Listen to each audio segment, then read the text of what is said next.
C'est un exercice qui s'apparente à un test d'examen devant un jury. Le Bénin est à l'épreuve du deuxième cycle du mécanisme qui évalue l'application de la Convention des Nations Unies sur la corruption.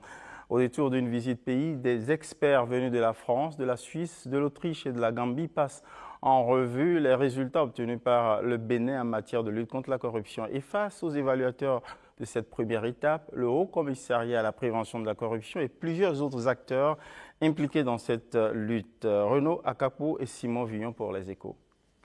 C'est dans l'enceinte de cet espace hôtelier que les résultats obtenus par le Bénin en matière de lutte contre la corruption passent sous le grill des experts onusiens.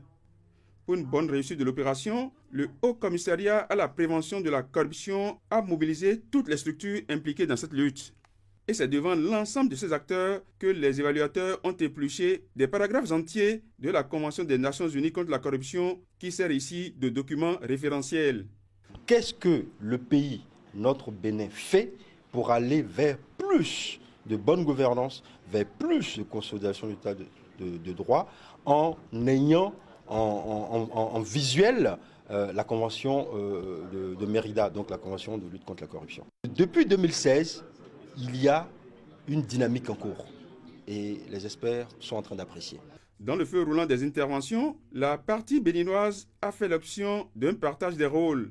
Au commissariat, CENTIF, CRIET, BEF, Social Watch ou encore les cadres des ministères sectoriels, chaque acteur a l'aide de sa réponse et de ses acquis pour étancher la grille d'appréciation des experts onusiens. Nous avons une très bonne perception parce que nous avons pu voir que des différents acteurs, parties prenantes nationales sont présentes pour cette discussion. Et je pense que l'équipe d'examen est très impressionnée par toute l'organisation qui a été développée à ce stade.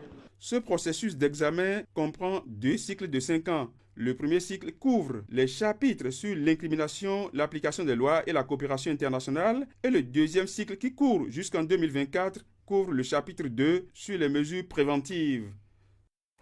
Vous le savez.